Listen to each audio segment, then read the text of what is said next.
Carta de Paulo a Tito, capítulo 1.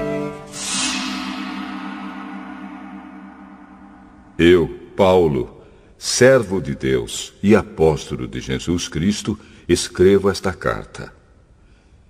Eu fui escolhido e mandado para ajudar a tornar mais forte a fé que o povo de Deus tem e para fazer com que eles conheçam a verdade ensinada pela nossa religião, que se baseia na esperança de recebermos a vida eterna.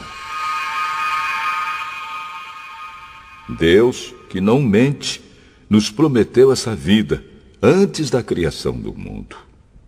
E no tempo certo, Ele a revelou na sua mensagem.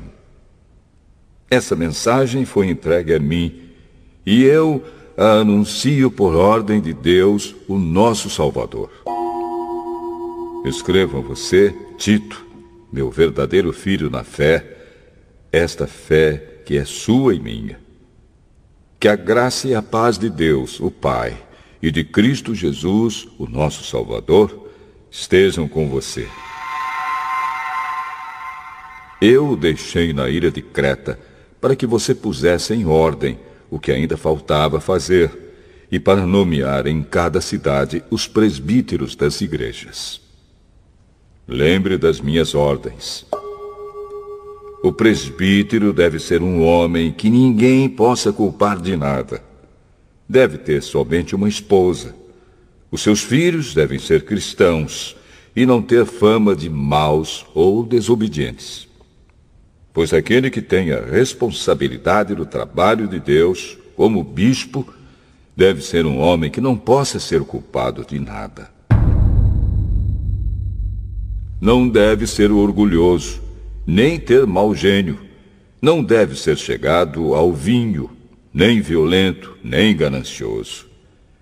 Deve estar disposto a hospedar pessoas na sua casa e deve amar o bem. Deve ser prudente, justo, dedicado a Deus e disciplinado. Deve se manter firme na mensagem que merece confiança e que está de acordo com a doutrina. Assim ele poderá animar os outros com o verdadeiro ensinamento e também mostrar o erro dos que são contra esse ensinamento. Pois existem muitos, principalmente os que vieram do judaísmo, que são revoltados e enganam os outros com as suas tolices. É preciso fazer com que eles parem de falar, pois estão atrapalhando famílias inteiras por ensinarem o que não devem, com a intenção vergonhosa de ganhar dinheiro.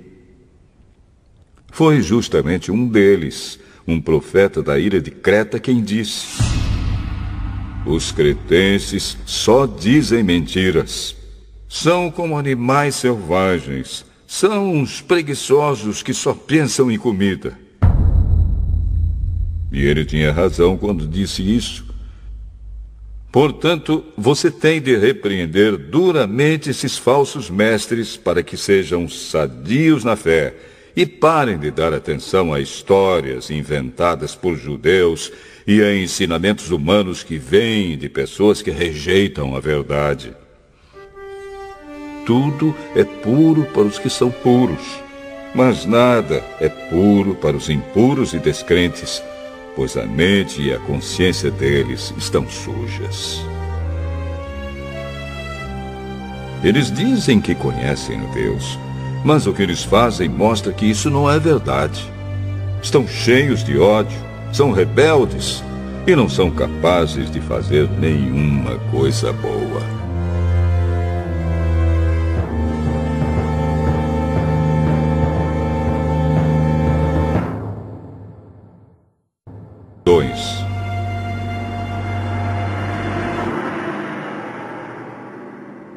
Mas você, Tito, ensine o que está de acordo com a doutrina verdadeira. Ensine os mais velhos a serem moderados, sérios, prudentes e firmes na fé, no amor e na perseverança. Aconselhe também as mulheres mais idosas a viverem como devem viver as mulheres dedicadas a Deus. que elas não sejam caluniadoras, nem muito chegadas ao vinho.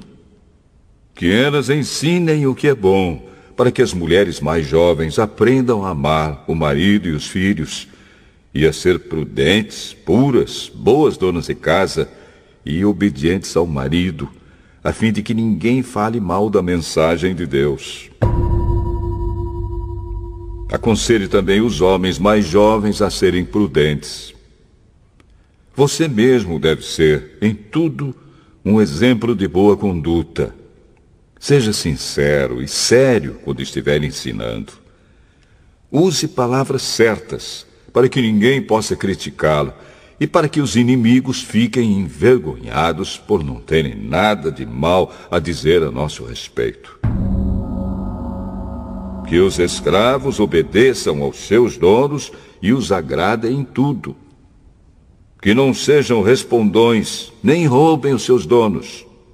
Pelo contrário, que eles mostrem que são sempre bons e fiéis em tudo o que fazem. Desse modo, por causa das coisas que eles fizerem, todos falarão bem da doutrina a respeito de Deus, o nosso Salvador.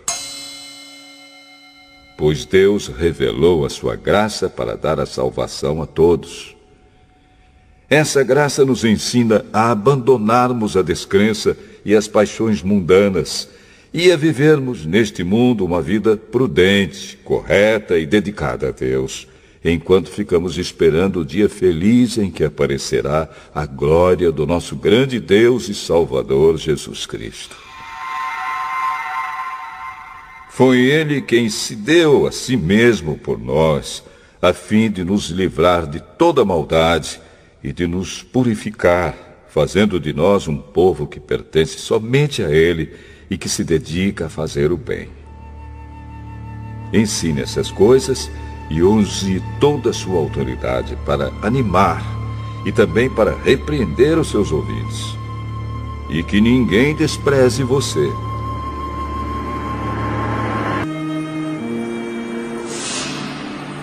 Tito, capítulo 3. Recomende aos irmãos que respeitem as ordens dos que governam e das autoridades, que sejam obedientes e estejam prontos a fazer tudo o que é bom. Aconselhe que não falem mal de ninguém, mas que sejam calmos e pacíficos e tratem todos com educação. Pois antigamente nós mesmos não tínhamos juízo e éramos rebeldes e maus. Éramos escravos das paixões e dos prazeres de todo tipo e passávamos a nossa vida no meio da malícia e da inveja. Os outros tinham ódio de nós e nós tínhamos ódio deles. Porém, quando Deus, o nosso Salvador, mostrou a sua bondade e o seu amor por todos, Ele nos salvou porque teve compaixão de nós e não porque nós tivéssemos feito alguma coisa boa. Ele nos salvou por meio do Espírito Santo, que nos lavou, fazendo com que nascêssemos de novo e dando-nos uma nova vida. Deus derramou com generosidade o seu Espírito Santo sobre nós, por meio de Jesus Cristo, o nosso Salvador. E fez isso para que, pela sua graça, nós sejamos aceitos por Deus e recebamos a vida eterna que esperamos. Esse ensinamento é verdadeiro. Quero que você, Tito, insista nesses assuntos para que os que creem em Deus se interessem em usar o seu tempo fazendo o bem. Isso é bom e útil para todos. Mas evite as discussões tolas, as longas listas de nomes de antepassados, as brigas e os debates a respeito da lei dos judeus. Essas coisas são inúteis e sem valor. Se uma pessoa causar divisões entre os irmãos na fé, aconselhe essa pessoa 1 ou 2 vezes, mas depois disso não tenha nada mais a ver com ela. Pois você sabe que uma pessoa como esta abandonou completamente o Evangelho e os seus pecados provam que ela está errada. Quando eu lhe mandar o irmão Ártemas ou o irmão Tíquico, faça o possível para ir se encontrar comigo na cidade de Nicópolis, pois resolvi passar o inverno lá. Ajude o advogado Zenas e também Apolo em tudo que você puder, a fim de que eles tenham o que precisarem para a viagem. Que a nossa gente aprenda a usar o seu tempo, fazendo o bem e ajudando os outros em caso de necessidade, para que assim a vida da nossa gente seja útil. Todos os que estão comigo mandam saudações a você. Dê saudações aos nossos amigos na fé.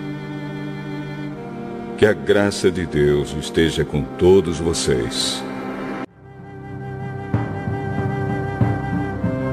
Carta de Paulo a Filemon.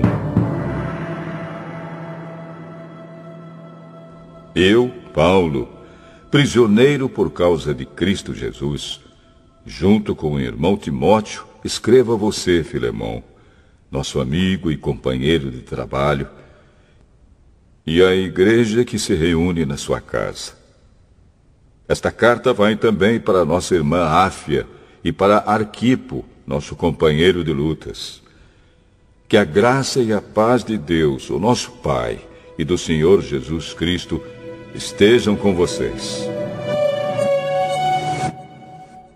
Meu caro Filemon, sempre que eu oro, lembro de você e agradeço ao meu Deus porque tenho ouvido falar do seu amor por todo o povo de Deus e da fé que você tem no Senhor Jesus. Peço a Deus que a fé que une você a nós faça com que compreendamos mais profundamente todas as bênçãos que temos recebido na nossa vida por estarmos unidos com Cristo.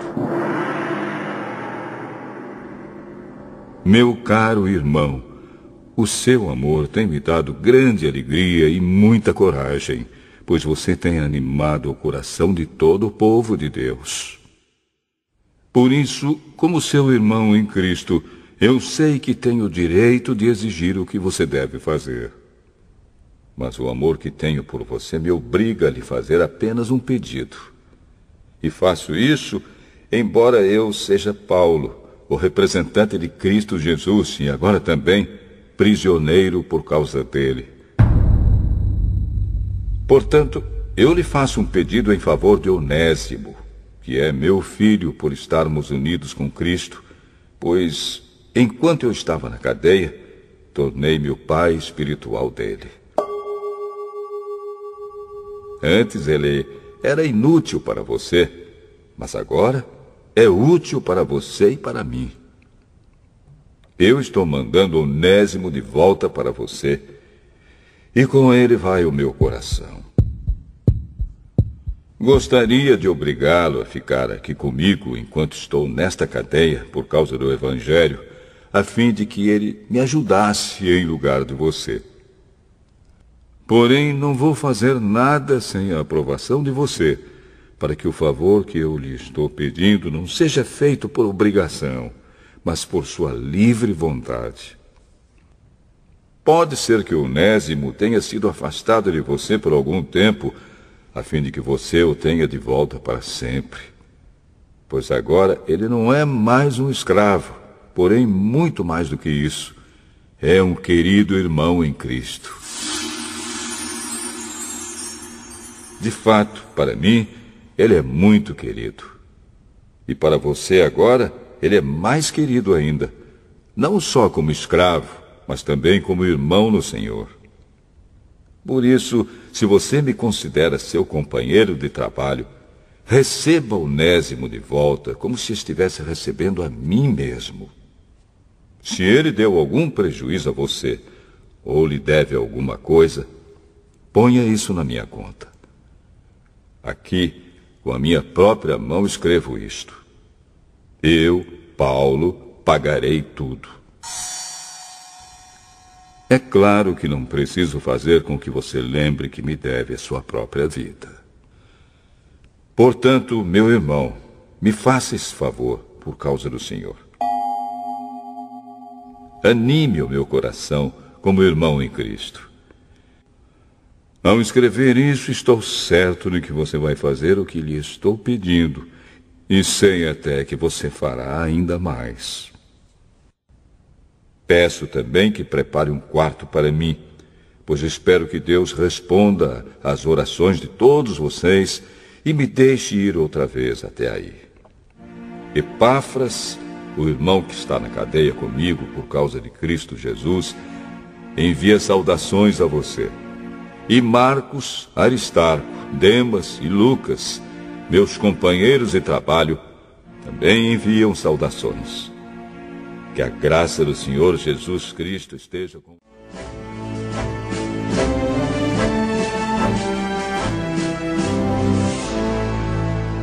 Carta de Paulo aos Hebreus, capítulo 1.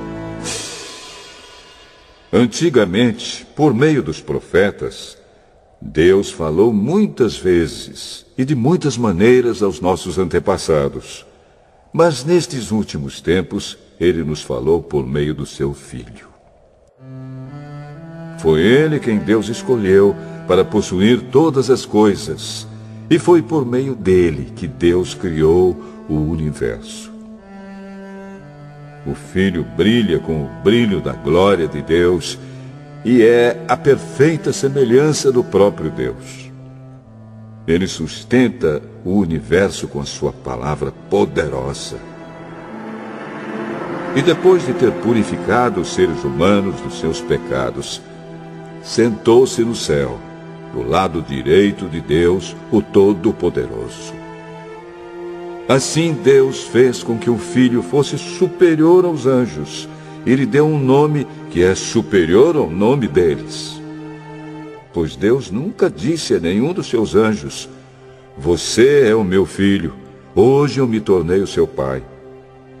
E também não disse a respeito de nenhum anjo: "Eu serei o pai dele, e ele será o meu filho." Porém, quando Deus enviou ao mundo seu primeiro filho, ele disse: "Que todos os anjos de Deus o adorem." A respeito dos anjos, Deus disse: "Deus faz com que os seus anjos se tornem ventos, e os seus servidores chamas de fogo." Mas a respeito do Filho, ele disse: "O teu reino, ó Deus, vai durar para todo sempre. Tu governarás o teu povo com justiça. Tu amas o bem e odeias o mal. Foi por isso que Deus, o teu Deus, te escolheu e te deu a alegria de receber uma honra muito maior do que a dos teus companheiros."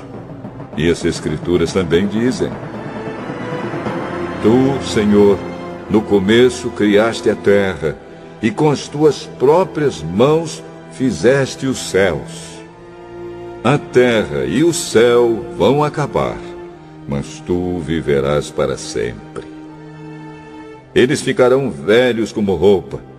Tu os dobrarás como se dobra um casaco, e serão trocados como se troca de roupa. Mas tu és sempre o mesmo, e a tua vida não tem fim." Deus nunca disse a nenhum dos seus anjos: "Sente-se do meu lado direito, até que eu ponha os seus inimigos como estrado debaixo dos seus pés." Então, o que são os anjos? Todos eles são espíritos que servem a Deus, os quais ele envia para ajudar os que vão receber. Hebreus, capítulo 2. Por isso devemos prestar mais atenção nas verdades que temos ouvido, para não nos desviarmos delas. Não há dúvida de que a mensagem que foi dada por meio dos anjos é verdadeira. E aqueles que não a seguiram nem foram obedientes a ela, receberam o castigo que mereciam. Sendo assim, como é que nós escaparemos do castigo se desprezarmos uma salvação tão grande? Primeiro, o próprio Senhor Jesus anunciou essa salvação. E depois aqueles que a ouviram nos provaram que ela é verdadeira. Ao mesmo tempo, por meio de sinais de poder, maravilhas e muitos tipos de milagres, Deus confirmou o testemunho deles. E, de acordo com sua vontade, distribuiu também os dons do Espírito Santo. Pois Deus não deu aos anjos o poder de governar o mundo novo que está por vir, o mundo do qual estamos falando. Pelo contrário, em alguma parte das Escrituras Sagradas, alguém afirma: que é um simples ser humano, ó Deus, para que penses nele? Que é o ser mortal para que te preocupes com ele? Tu o colocaste por pouco tempo em posição inferior à dos anjos. Tu lhe deste a glória e a honra de um rei e puseste todas as coisas debaixo do domínio dele. Quando se diz que Deus pôs todas as coisas debaixo do domínio dele, isso quer dizer que nada ficou de fora. Porém, não vemos o ser humano governando hoje todas as coisas. Mas nós vemos Jesus fazendo isso. Por um pouco de tempo, ele foi colocado em posição inferior à dos anjos, para que, pela graça de Deus, ele morresse por todas as pessoas. Agora nós o vemos coroado de glória e de honra por causa da morte que ele sofreu. Pois Deus, que cria e sustenta todas as coisas, fez o que era apropriado e tornou Jesus perfeito por meio do sofrimento. Deus fez isso a fim de que muitos, isto é, os seus filhos, tomassem parte na glória de Jesus. Pois é Jesus quem os guia para a salvação. Jesus purifica as pessoas dos seus pecados, e todos, tanto ele como os que são purificados, têm o mesmo Pai. É por isso que Jesus não se envergonha de chamá-los de irmãos. Como ele diz: ó Deus, eu falarei a respeito de ti aos meus irmãos e te louvarei na reunião do povo. Diz também: eu confiarei nele. E diz ainda: aqui estou eu com os filhos que Deus me deu. Os filhos, como ele os chama, são pessoas de carne e sangue. E por isso o próprio Jesus se tornou igual a eles, tomando parte na natureza humana deles. Ele fez isso para que, por meio da sua morte, pudesse destruir o diabo, que tem poder sobre a morte. E também para libertar os que foram escravos toda a sua vida por causa do medo da morte. É claro que ele não veio para ajudar os anjos. Em vez disso, como dizem as Escrituras, ele ajuda os descendentes de Abraão. Isso quer dizer que foi preciso que Jesus se tornasse em tudo igual aos seus irmãos, a fim de ser o grande sacerdote deles, bondoso e fiel no seu serviço a Deus, para que os pecados do povo fossem perdoados. E agora Jesus pode ajudar os que são tentados, pois ele mesmo foi tentado e sofreu. Meus irmãos na fé, vocês que também foram chamados por Deus, olhem para Jesus, que Deus enviou para ser o grande sacerdote da fé que professamos. Pois ele foi fiel a Deus, que o escolheu para esse serviço, assim como Moisés foi fiel no seu trabalho em toda a casa de Deus. Assim como a pessoa que constrói uma casa é mais importante do que a casa, assim também Jesus é mais importante do que Moisés. Uma casa tem de ser construída por alguém, mas Deus é o construtor de tudo o que existe. E Moisés foi um servo fiel no seu trabalho na casa de Deus e falou das coisas que Deus ia dizer no futuro. Mas Cristo é fiel como filho que dirige a casa de Deus. E nós seremos a sua casa se conservarmos a nossa coragem e a nossa confiança naquilo que esperamos. Por isso, como diz o Espírito Santo, se hoje vocês ouvirem a voz de Deus, não sejam teimosos como foram os seus antepassados, quando se revoltaram contra ele no dia em que eles o puseram à prova no deserto. Ali os antepassados de vocês me desafiaram e me puseram à prova, embora eles tivessem visto o que eu fiz durante 40 anos. Por isso fiquei irritado com aquela gente e disse: eles são gente de coração perverso e não querem obedecer aos meus mandamentos. Eu fiquei irado e fiz este juramento: eles nunca entrarão na terra prometida, onde eu lhes teria dado descanso. Meus irmãos, cuidado para que nenhum de vocês tenha um coração tão mau e descrente que o leve a se afastar do Deus vivo. Pelo contrário, enquanto esse hoje de que falam as Escrituras Sagradas se aplicar a nós, animem uns aos outros, a fim de que nenhum de vocês se deixe enganar pelo pecado, nem endureça o seu coração. Pois seremos companheiros de Cristo se continuarmos firmes até o fim na confiança que temos tido desde o princípio. É isso que as Escrituras Sagradas dizem. Se hoje vocês ouvirem a voz de Deus, não sejam teimosos como foram os seus antepassados quando se revoltaram contra ele. Quem foi que ouviu a voz de Deus e se revoltou contra ele? Foram todos os que Moisés tirou do Egito. Com quem foi que Deus se irritou durante 40 anos? Foi com os que pecaram e caíram mortos no deserto. E de quem é que Deus estava falando quando fez este juramento? Eles nunca entrarão na terra prometida, onde eu lhes teria dado descanso. Ele estava falando das pessoas que se revoltaram. Portanto, vemos que elas não puderam entrar na terra prometida porque não tiveram fé.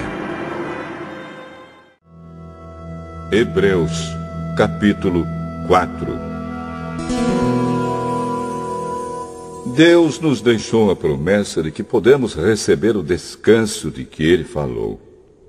Portanto, tenhamos muito cuidado para que Deus não julgue que algum de vocês tenha falhado, deixando assim de receber esse descanso. Pois, assim como aquelas pessoas ouviram, também nós ouvimos a boa notícia. Elas ouviram a mensagem, porém, ela não lhes fez nenhum bem, porque quando a ouviram, não a receberam com fé. Portanto, nós, os que cremos, recebemos o descanso prometido por Deus, como Ele mesmo disse.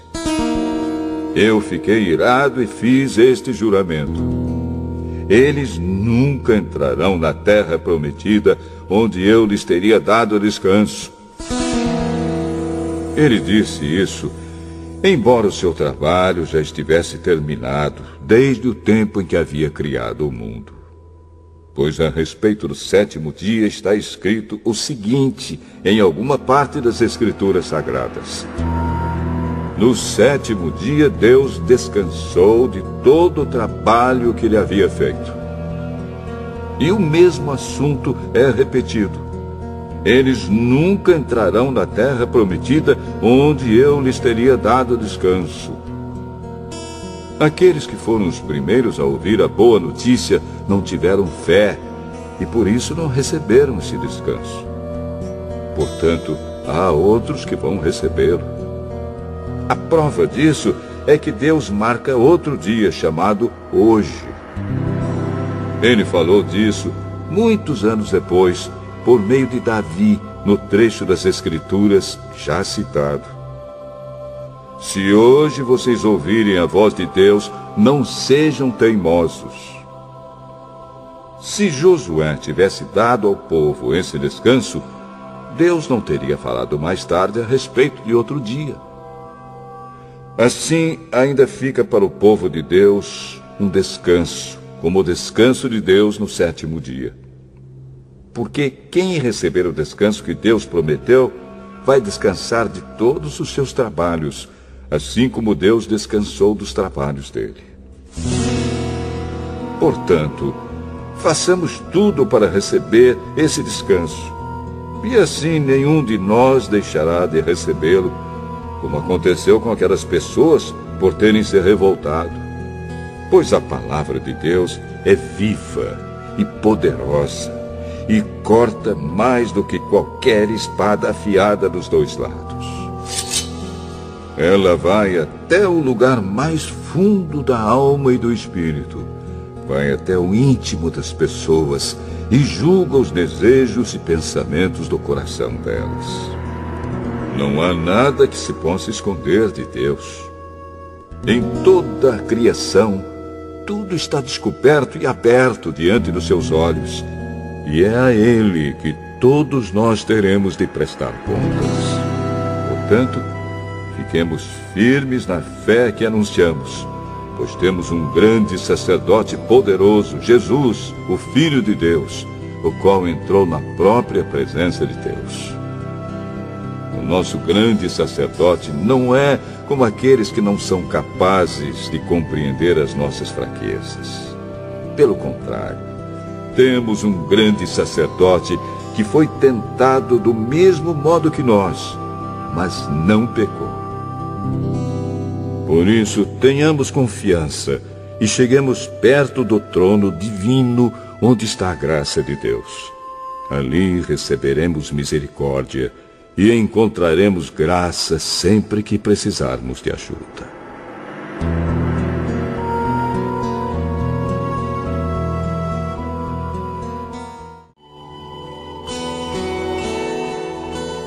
Hebreus, capítulo 5.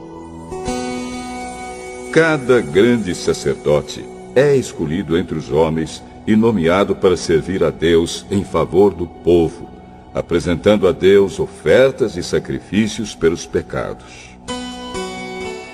Como ele próprio tem as suas fraquezas, pode ter paciência com os ignorantes e com os que cometem erros. E porque ele mesmo é fraco, precisa oferecer sacrifícios não somente pelos pecados do povo, mas também pelos seus próprios pecados. Ninguém escolhe para si mesmo a honra de ser grande sacerdote. É somente pela vontade de Deus que um homem é chamado para ser grande sacerdote, como aconteceu com Arão. Assim também Cristo não tomou para si mesmo a honra de ser grande sacerdote. Foi Deus quem lhe deu essa honra, pois lhe disse: "Você é o meu filho. Hoje eu me tornei o seu pai." Em outro lugar das Escrituras Sagradas, ele também disse: "Você será sacerdote para sempre, na ordem do sacerdócio de Melquisedeque." Durante a sua vida aqui na terra, Cristo, em voz alta e com lágrimas, fez orações e súplicas a Deus que o podia salvar da morte. E as suas orações foram atendidas porque ele era dedicado a Deus. Embora fosse o Filho de Deus, ele aprendeu, por meio dos seus sofrimentos, a ser obediente. E depois de ser aperfeiçoado, ele se tornou a fonte da salvação eterna para todos os que lhe obedecem. E Deus o nomeou grande sacerdote na ordem do sacerdócio de Melquisedeque. Temos muito o que dizer a respeito desse assunto, mas por que vocês custam a entender as coisas? É difícil explicá-las. Depois de tanto tempo, vocês já deviam ser mestres, mas ainda precisam de alguém que lhes ensine as primeiras lições dos ensinamentos de Deus. Em vez de alimento sólido, vocês ainda precisam de leite. E quem precisa de leite ainda é criança e não tem nenhuma experiência para saber o que está certo ou errado. Porém, a comida dos adultos é sólida, pois eles, pela prática, sabem a diferença entre o que é bom e o que é mau. Assim, vamos em frente a fim de chegarmos ao ensinamento de adultos, deixando para trás as primeiras lições da mensagem de Cristo. Nós não vamos colocar de novo as bases dessa mensagem, isto é, a necessidade de abandonar uma vida inútil e de crer em Deus. O ensinamento a respeito dos batismos e da cerimônia de pôr as mãos sobre os cristãos, e a ressurreição dos mortos e o julgamento eterno. Vamos em frente. E se Deus quiser, é isso que faremos. Como é que as pessoas que abandonaram a fé podem se arrepender de novo? Elas já estavam na luz de Deus, já haviam experimentado o dom do céu e recebido a sua parte do Espírito Santo. Já haviam conhecido por experiência que a palavra de Deus é boa e tinham experimentado os poderes do mundo que há de vir. Mas depois abandonaram a fé. É impossível levar essas pessoas a se arrependerem de novo, pois estão crucificando outra vez o Filho de Deus e zombando publicamente dele. Deus abençoa a terra que recebe a chuva, a qual muitas vezes cai sobre ela e produz plantas úteis para aqueles que trabalham nela. Mas a terra que produz mato e espinhos não serve para nada. Ela corre o perigo de ser amaldiçoada por Deus e acaba sendo queimada. Porém, ainda que falemos dessa maneira, meus queridos irmãos, estamos certos de que vocês têm as melhores bênçãos que vêm da salvação. Deus não é injusto. Ele não esquece o trabalho que vocês fizeram, nem o amor que lhe mostraram na ajuda que deram e ainda estão dando aos seus irmãos na fé. O nosso profundo desejo é que cada um de vocês continue com entusiasmo até o fim, para que de fato recebam o que esperam. Não queremos que se tornem preguiçosos, mas que sejam como os que creem e têm paciência, para que assim recebam o que Deus prometeu. Deus fez a promessa a Abraão e jurou cumpri-la. E como não havia ninguém maior do que ele mesmo, Deus jurou pelo seu próprio nome. Ele disse a Abraão: eu prometo que abençoarei você ricamente e lhe darei muitos descendentes. Abraão teve paciência e por isso recebeu o que Deus havia prometido. Quando alguém jura, usa o nome de uma pessoa que é maior do que ele e o juramento acaba com qualquer discussão. Deus quis deixar bem claro aos que iam receber o que ele havia prometido que jamais mudaria sua decisão. Por isso, junto com a promessa, fez o juramento. Portanto, há duas coisas que não podem ser mudadas, e a respeito delas, Deus não pode mentir. E assim nós, que encontramos segurança nele, nos sentimos muito encorajados a nos manter firmes na esperança que nos foi dada. Essa esperança mantém segura e firme a nossa vida, assim como a âncora mantém seguro o barco. Ela passa pela cortina do templo do céu e entra no lugar santíssimo celestial. Foi lá que, para o nosso bem, Jesus entrou antes de nós. E ele se tornou para sempre o grande sacerdote, na ordem do sacerdócio de Melquisedeque.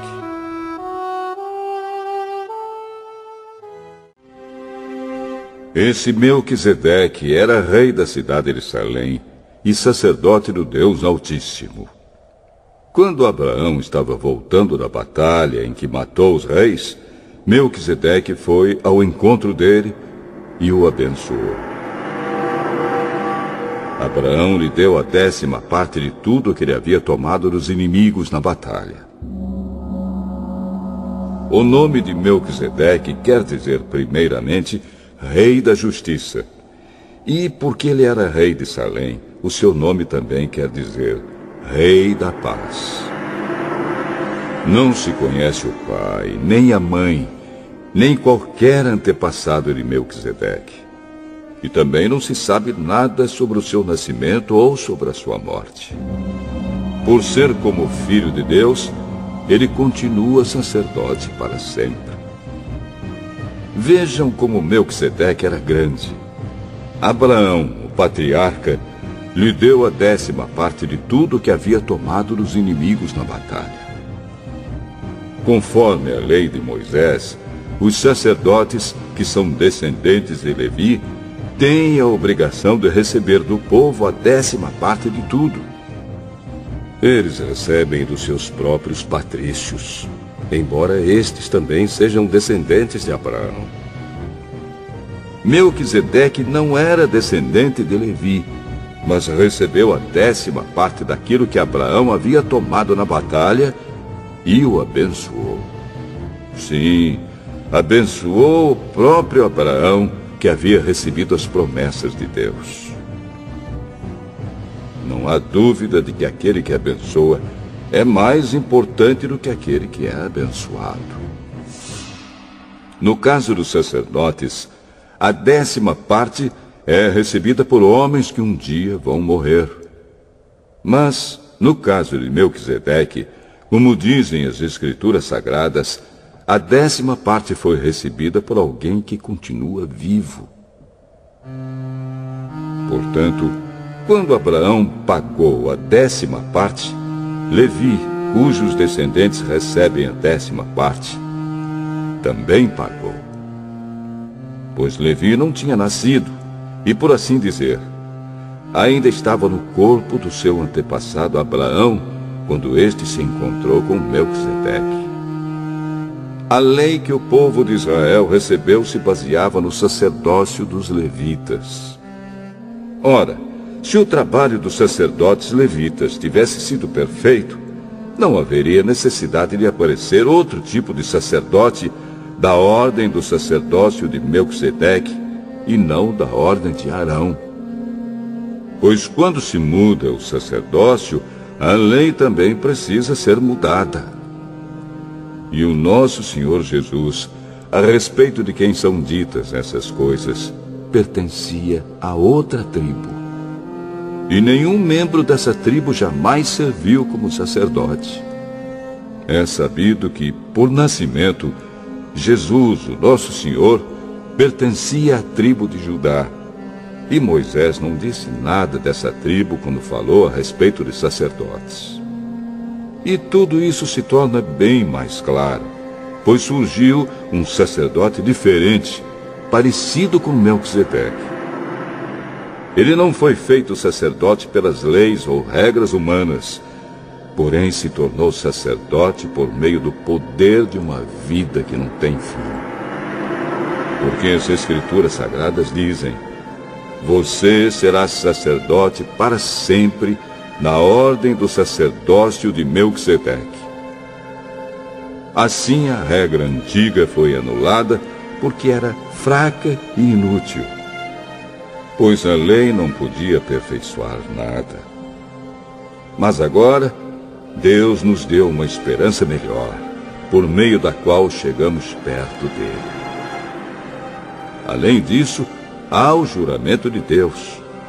Não houve juramento quando os outros se tornaram sacerdotes. Porém, houve juramento quando Jesus se tornou sacerdote, pois Deus lhe disse: o Senhor jurou e não voltará atrás. Ele disse: você será sacerdote para sempre. Portanto, essa diferença também faz com que Jesus seja a garantia de uma aliança melhor. Há ainda outra diferença. Os outros sacerdotes foram muitos, porque morriam e não podiam continuar o seu trabalho.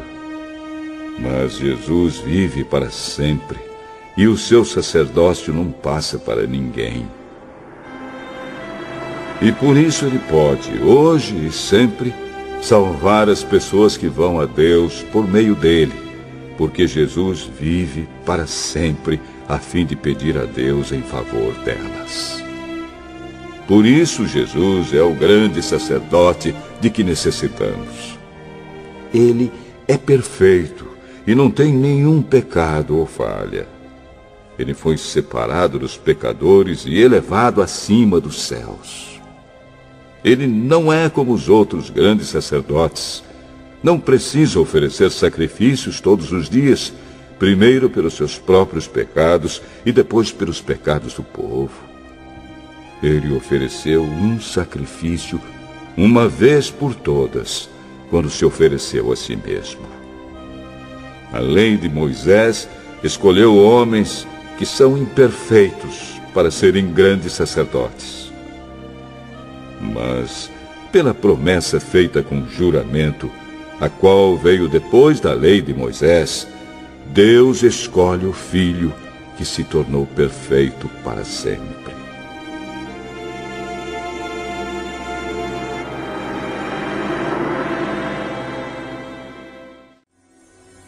A coisa mais importante de tudo o que estamos dizendo tem a ver com o sacerdote que nós temos. Ele é o grande sacerdote que está sentado no céu, do lado direito do trono de Deus, o Todo-Poderoso. Ele faz o seu serviço no lugar santíssimo, na verdadeira tenda, que foi armada pelo Senhor e não por seres humanos. Todo grande sacerdote é escolhido para apresentar a Deus as ofertas e os sacrifícios de animais. E por isso é necessário que o nosso grande sacerdote tenha também alguma coisa para oferecer. Se ele estivesse na terra, não seria sacerdote, pois existem sacerdotes que apresentam as ofertas de acordo com a lei de Moisés. O trabalho que esses sacerdotes fazem é, de fato, somente uma cópia e uma sombra do que está no céu. Foi isso que aconteceu quando Deus falou com Moisés. Quando Moisés estava para construir a tenda, Deus disse: "Tenha cuidado para fazer tudo de acordo com o modelo que eu lhe mostrei no monte." Mas, de fato, Jesus foi encarregado de um serviço sacerdotal que é superior ao dos sacerdotes. Pois a aliança que ele conseguiu é melhor, porque ela se baseia em promessas de coisas melhores. Pois, se a primeira aliança tivesse sido perfeita, não seria necessária uma nova aliança. Mas Deus vê que o seu povo é culpado e diz: "Está chegando o tempo, diz o Senhor, em que farei uma nova aliança com o povo de Israel e com o povo de Judá. Essa aliança não será como aquela que eu fiz com os antepassados deles, no dia em que os peguei pela mão e os tirei da terra do Egito. Não foram fiéis à aliança que fiz com eles, e por isso, diz o Senhor, eu os desprezei. Quando esse tempo chegar, diz o Senhor, farei com o povo de Israel esta aliança. Eu porei as minhas leis na mente deles e no coração deles as escreverei. Eu serei o Deus deles e eles serão o meu povo. Ninguém vai precisar ensinar o seu patrício nem o seu parente, dizendo: procure conhecer o Senhor, porque todos me conhecerão, tanto as pessoas mais humildes como as mais importantes. Pois eu perdoarei os seus pecados e nunca mais lembrarei das suas maldades. E, quando Deus fala da nova aliança, é porque ele já tornou velha a primeira. E o que está ficando velho e gasto vai desaparecer logo.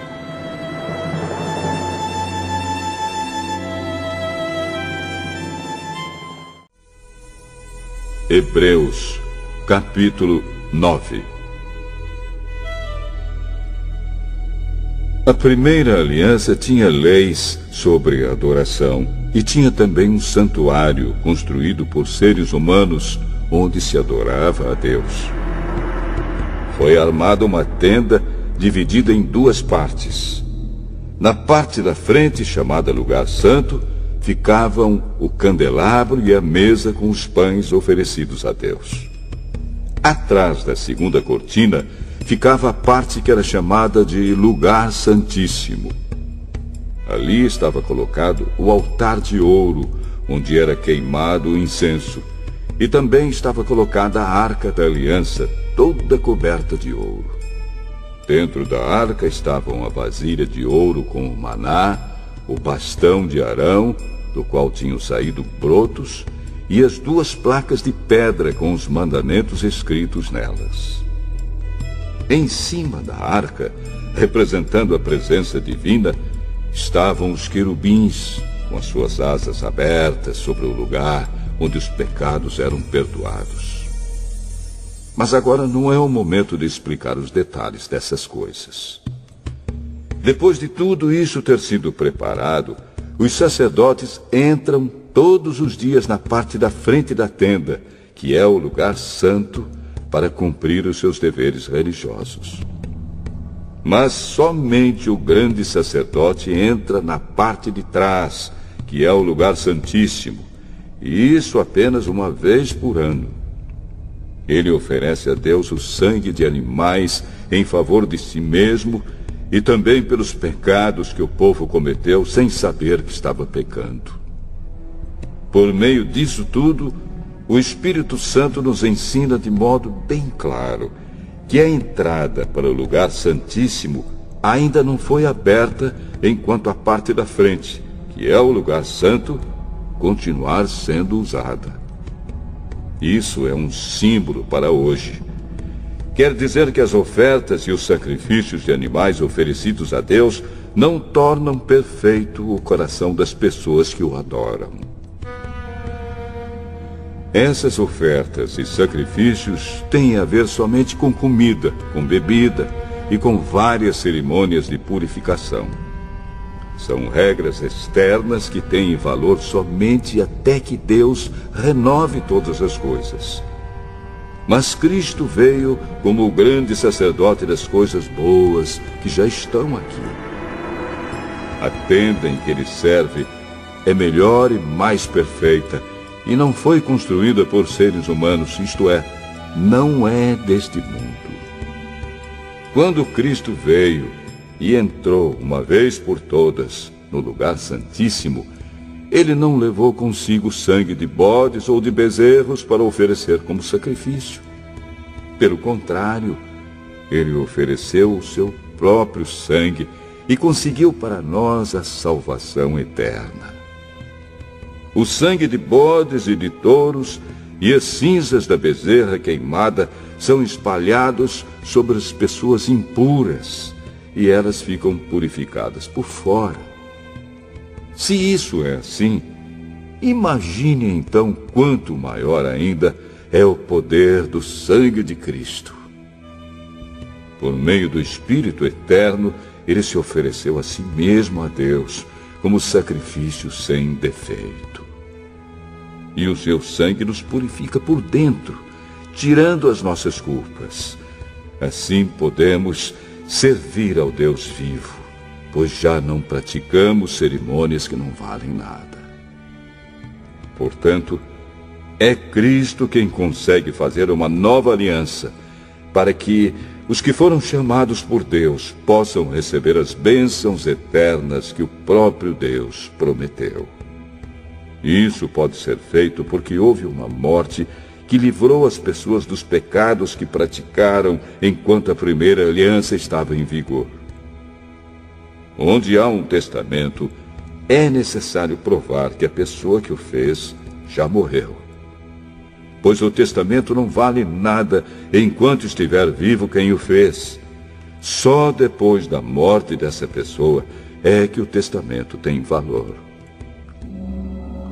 É por isso que a primeira aliança entrou em vigor somente com o uso do sangue de animais. Em primeiro lugar, Moisés anunciou ao povo todos os mandamentos conforme estavam na lei. Depois pegou o sangue dos bezerros e dos bodes, misturou com água e borrifou o livro da lei e todo o povo, usando lã tingida de vermelho e hisopo. Então disse: Este é o sangue que sela a aliança que Deus mandou vocês obedecerem. Da mesma forma, Moisés também borrifou sangue sobre a tenda e sobre todos os objetos usados na adoração. De fato, de acordo com a lei, quase tudo é purificado com sangue. E não havendo derramamento de sangue, não há perdão de pecados.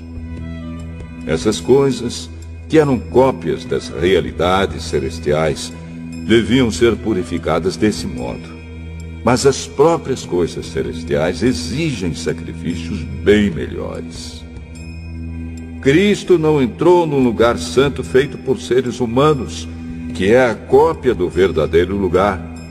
Ele entrou no próprio céu, onde agora aparece na presença de Deus para pedir em nosso favor.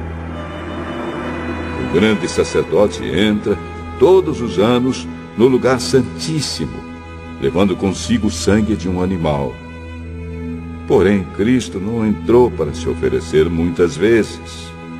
Se fosse assim, ele teria de sofrer muitas vezes desde a criação do mundo. Pelo contrário, uma vez por todas ele apareceu agora, quando os tempos estão chegando ao fim, para tirar os pecados por meio do sacrifício de si mesmo. Cada pessoa tem de morrer uma vez só e depois ser julgada por Deus. Assim também Cristo foi oferecido uma só vez em sacrifício, para tirar os pecados de muitas pessoas. Depois ele aparecerá pela segunda vez, não para tirar pecados, mas para salvar as pessoas que estão esperando por ele.